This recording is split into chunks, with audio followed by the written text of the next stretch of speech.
Santissima Trinidad, Sacramento, Mahal na Birhen, Debosyon, Langit. Nais po ba ninyong higit na malaman ang ating pananampalataya?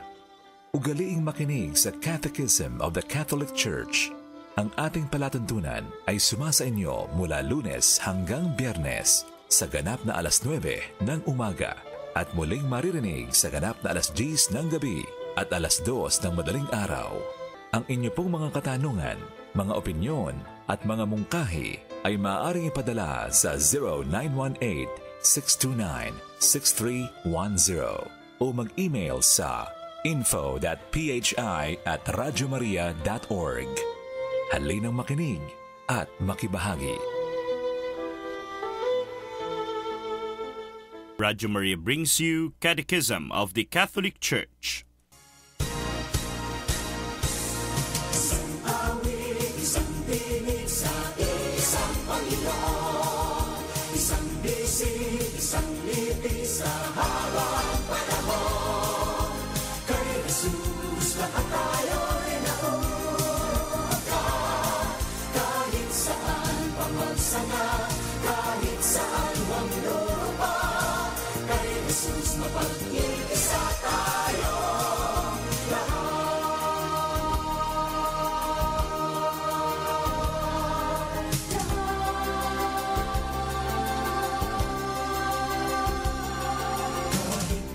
Isang mapagpalang pagbati sa lahat ng mga tagapakinig at tagapagtangkilik ng ating himpilang Radio Maria, bringing Christ into your home. Ito po ang inyong programa, ang Catechism of the Catholic Church, at ako po ang inyong pong makakasama, si Father Raymond. At tayo po'y sumasayang papawid sa 99.7 FM sa Tarlac, 101.5 FM sa Cagayan, and 102.1 FM sa Isabela. Gayon din naman sa buong mundo sa pamamagitan ng ating audio streaming sa ating website sa www.radyomaria.ph at sa website ng World Family of Radio Maria sa www.radyomaria.org. Napapakinggan din po tayo sa www.eradioportal.com sa pamamagitan po ng Bitstop Network. Maaari din po ninyong hanapin ang Radio Maria Philippines sa iba't ibang mga websites on radio here in the country. At maaari na rin po tayong mapakinggan sa mobile application na World Family of Radio Maria. I-download po natin ito sa App Store, Google Play Store, or Windows Store sa atin pong mga mobile units. Sa mga probinsya naman po ng Bataan, Bulacan, Pampanga at Tarlac, tayo po ay nakararating sa pamamagitan ng Cable TV Channel 99 ng Comclark Technology and Affiliate Cable TV Networks. At sa Cable TV Channel 81 naman ang Concepcion Pay TV Network. At yan po ay sa bayan ng Concepcion at Kapa sa lalawigan ng Tarlac. Ang ating po topic sa araw na ito ay the respect for bodily integrity and respect for the dead. Bago po tayo magsimula sa ating pong talakayan, tayo po muna'y mag-alay ng isang panalangin.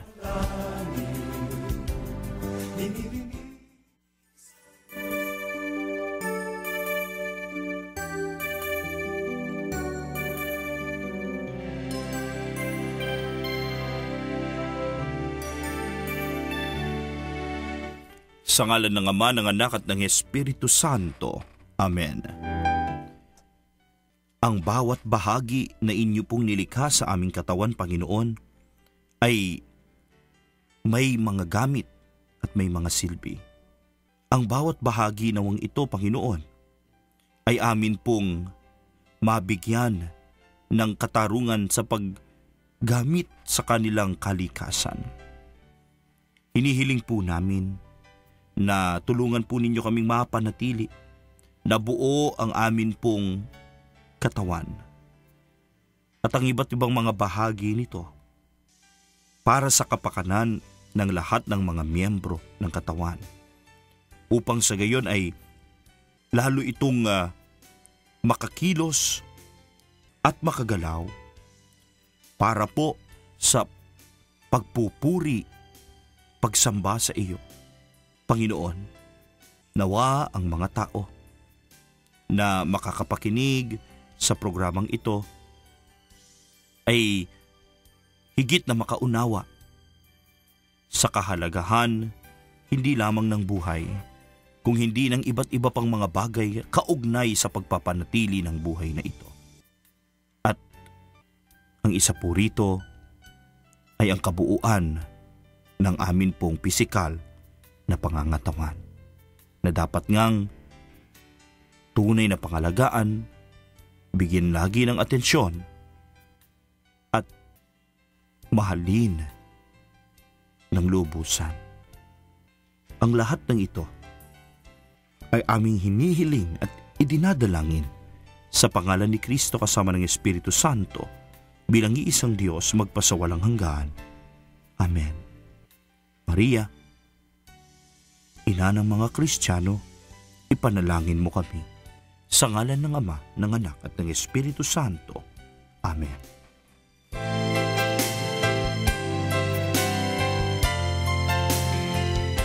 Welcome po sa unang bahagi ng ating pong programang Catechism of the Catholic Church. Ang ating pong first part ay ilalaan po natin for the topic Respect for Bodily Integrity. No? Ang paggalang sa pagiging buo ng atin pong pisikal na pangangatawan. Ang una pong paragraph ay ang 2297. Okay. Dito po sa loob po ng paragraph na ito ay napakarami po ng mga terms which are familiar no sa atin, pero ang nais na ituro sa atin dito ay ang mga terminolohiyang ito na atin pong nagagamit at atin pong naririnig araw-araw halos ay mga immoral, unethical na mga bagay-bagay na nagagawa ng isang tao na dapat nang tanggalin ng tuluyan sa ating kamalayan, kultura, sistema o mga gawain sa iba't ibang sektor. Basahin po natin kung ano ang tinutukoy po natin na mga terminolohiya sa pamamagitan po ng pagbasa ng buo sa paragraph 2297 ng Catechism of the Catholic Church. Kidnapping and hostage-taking bring on a reign of terror by means of threats. They subject their victims to intolerable pressures. They are morally wrong. Terrorism threatens, wounds, and kills indiscriminately. It is gravely against justice and charity.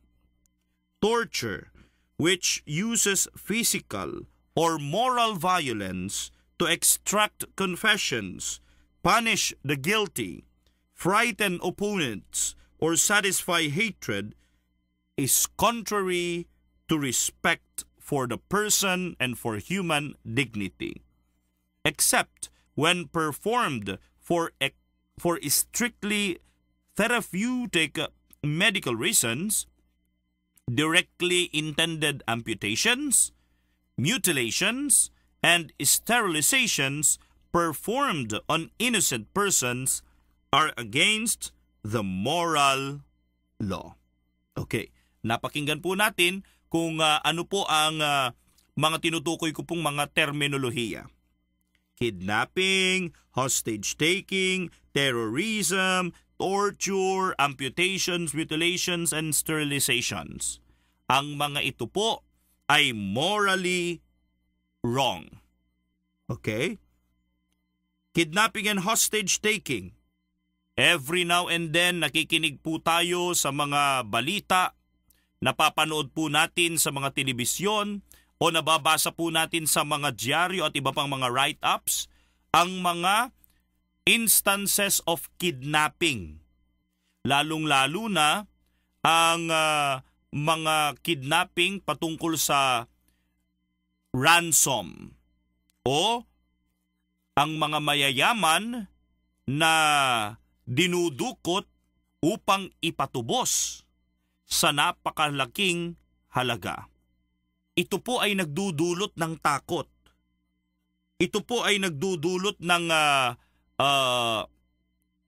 malaking problema sa biktima at sa kanyang pamilya. Dahil ito po ay meron pong threat to life. At ang mga ganito pong mga gawain ay hindi po gawain ng mga Kristiyano. At kailan pa man, ang mga gawain na ito ay hindi katanggap-tanggap sa ating moralidad at sa ating pananampalataya. Kidnapping for ransom. Ito po ay dapat na masolusyonan na sa lalong madaling panahon. Nako, malapit na naman ang eleksyon. At marami na naman ang mananamantala sa mga panahon na ito kung saan ay talamak na naman ang paggamit sa pera. Ang iba nga sinasabi nila kasi yung mga ibang mga politicians, ito'y sabi-sabi lang naman, ay kailangan daw ng pondo for the campaign. So ang nangyayari, gumagawa sila ng iba't ibang mga pamamaraan para makakuha ng pondo at ang isa daw dito ay ang kidnapping for ransom.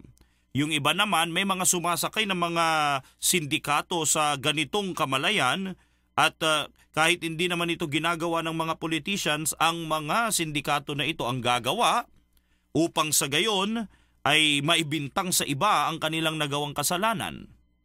Kidnapping for ransom. A grave sin. Unethical and immoral. And it is wrong. No one should ever do it. Ngayon, meron na rin yung mga tinatawag nating kidnapping for organs.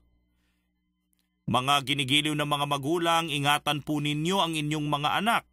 Dahil may mga naglipa na raw, ayon sa mga ulat-ulat, na mga vans kumakalat sa iba't ibang mga lugar sa ating bansa at pinupuntirya ang mga bata, lalong-lalo na ang mga bata na meron ng mga well-developed internal organs. Kasi ang nakakatakot po dito, hindi po natin alam kung meron na po talagang napatunayang ganitong kaso na ang mga batang kinikidnap ay nagkakaroon sila ng mga sitwasyon kung saan hina-harvest yung kanilang mga organs na ipagbibili naman ng mga sindikato sa ibang bansa. Ipagbibili nila ng mahal dahil kailangan ng mga may sakit ang organ transplant. At ang mga harvested organs daw ng mga bata, nako, sana iilayo naman ng Panginoon ang mga batang ito sa ganyang mga kalagayan kung ito man ay totoo, ay gagamitin para sa pandugtong sa buhay ng mga bumibili nito ng mga mayayaman. Kaya ingatan po natin ang isa't isa para nang sa gayon ay wala po na mag-suffer ng kidnapping. At may mga kidnapping din na batay sa mga ipinaglalaban nilang mga ideolohiya at ginagamit ang mga tao na bilang human shield sa mga nagnanais na magpatahimik sa kanila o kaya naman ay magpahinto sa kanila sa kanilang ginagawa na panghikayat ng rebelyon laban sa pamahalaan. Okay? So yung kidnapping na yan, alisin na po natin. Pati din po yung hostage taking na yan. Ako, every now and then nakakarinig po tayo ng mga tao na may mga malalaking mga problema sa buhay. Ang mga tao na talagang meron silang nais na ipapansin dahil matagal silang hindi pinapansin. Ang mga tao na meron silang mga psychological disturbances. Ang nangyayari ay para maiparating nila yung gusto nilang mangyari, they will hostage someone, at the expense of the life of the victim.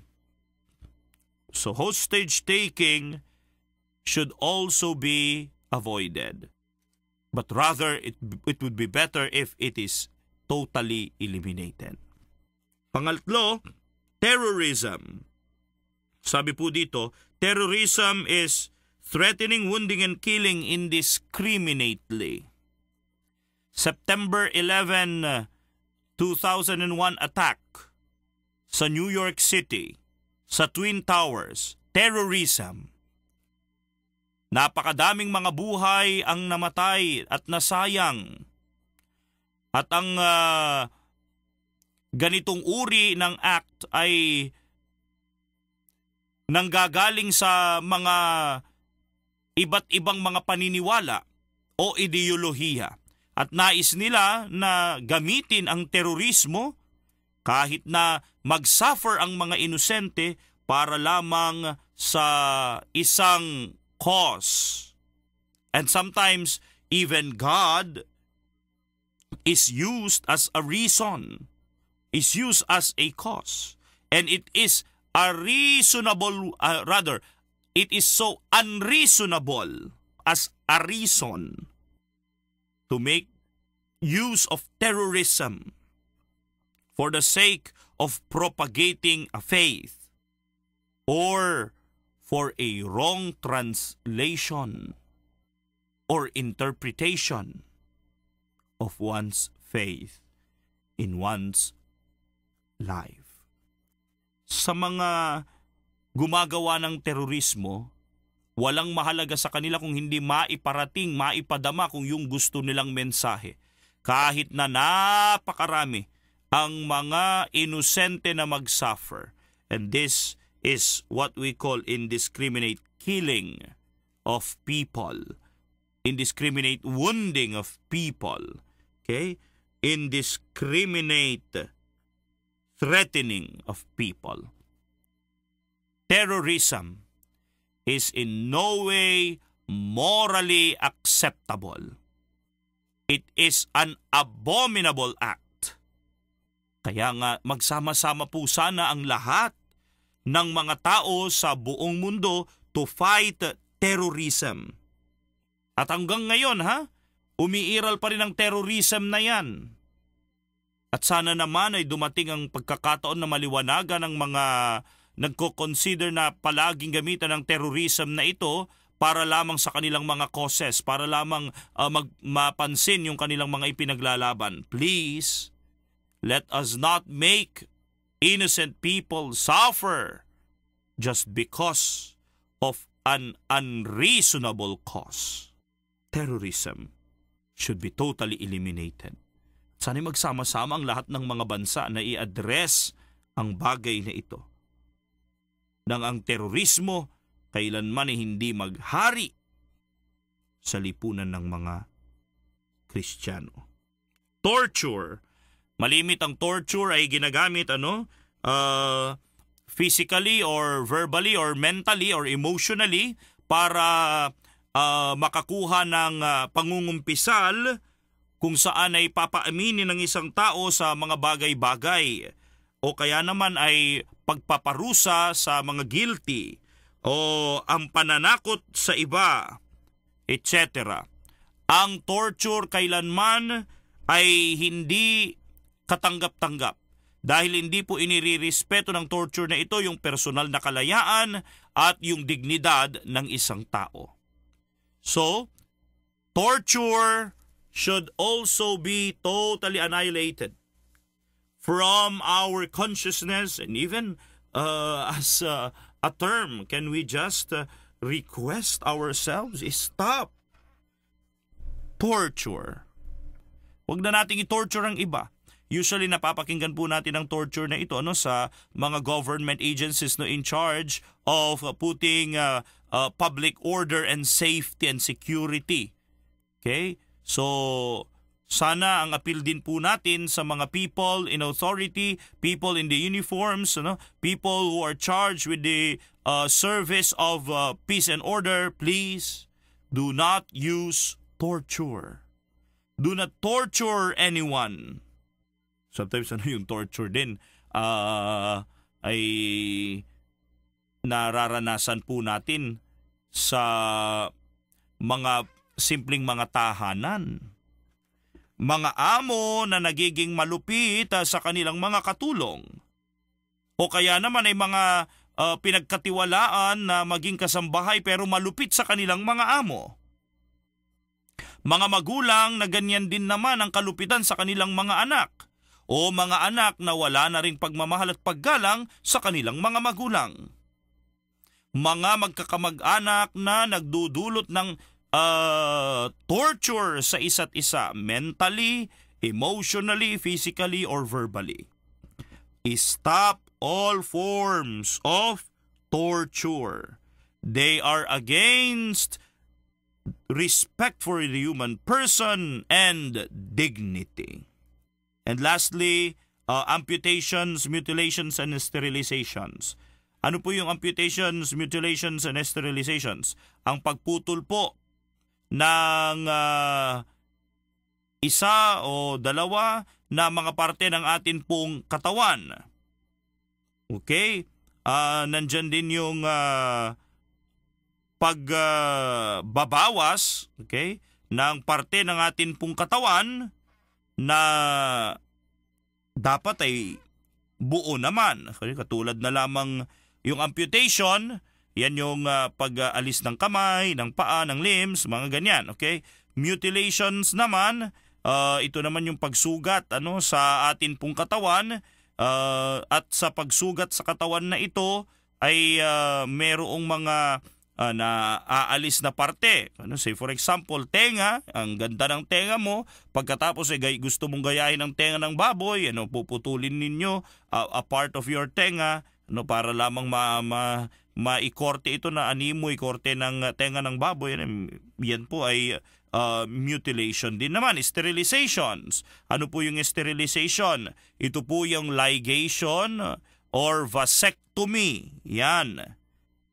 Ang mga ito po ay morally unacceptable. They are morally wrong.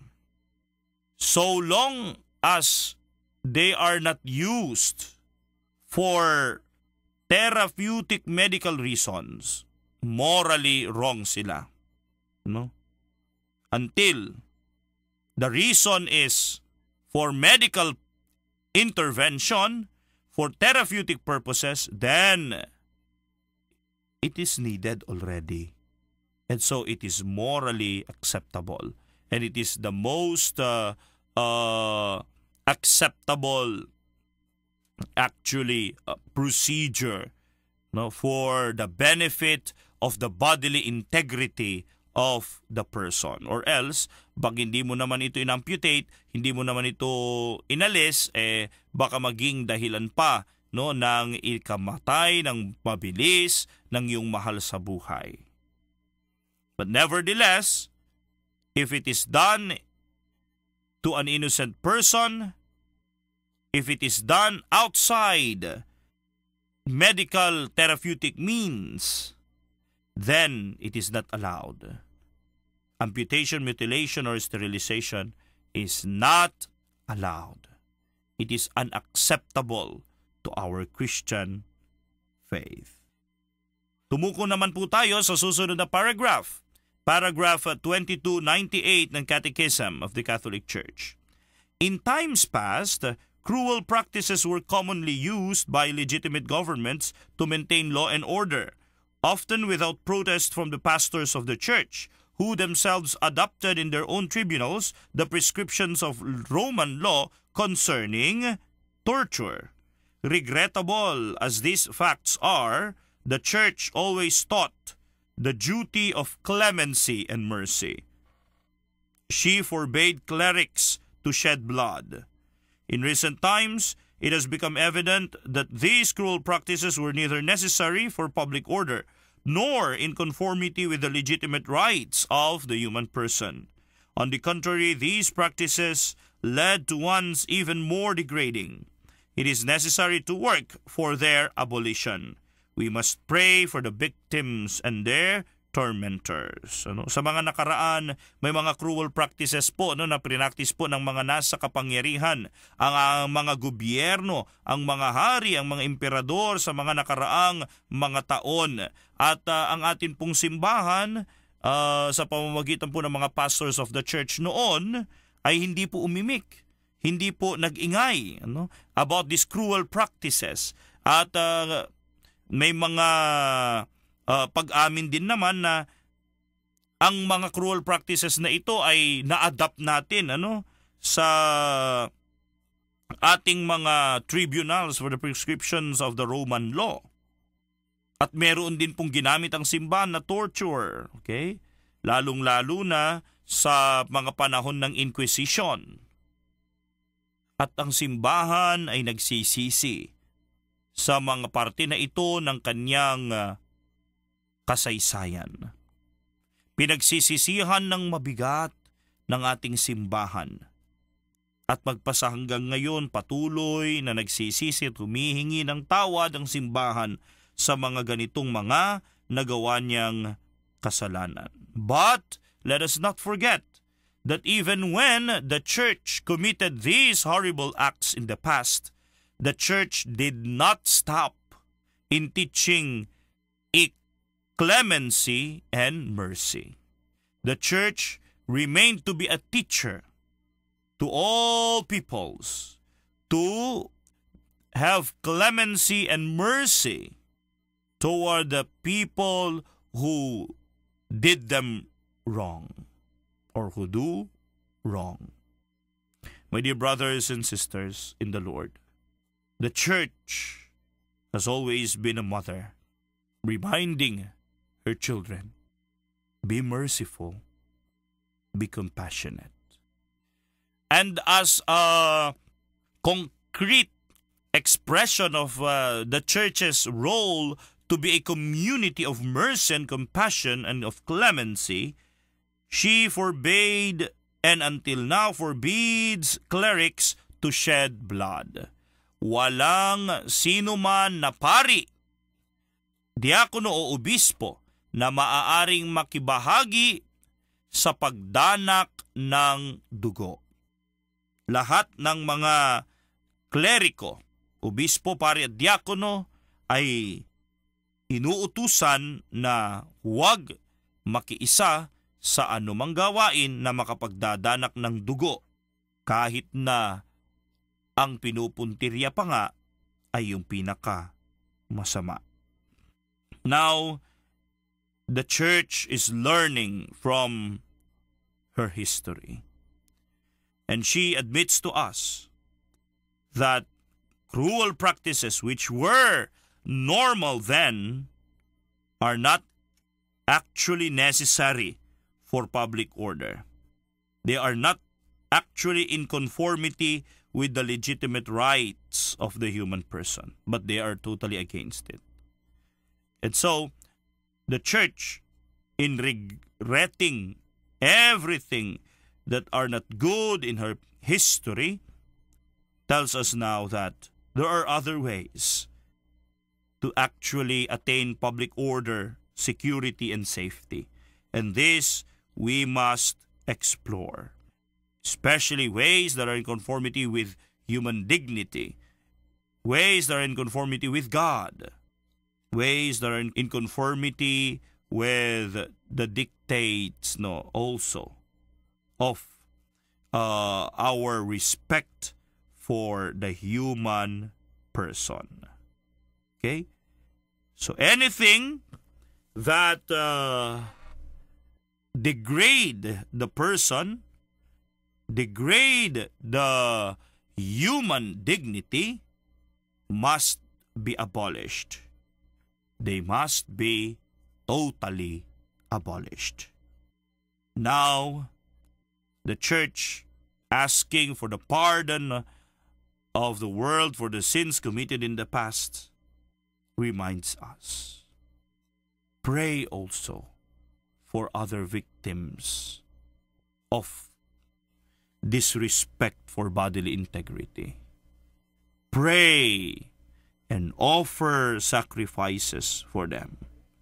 But let us not remember only the victims or the tormented, but also the oppressor, the tormentor. We must pray also for these people, for their total conversion.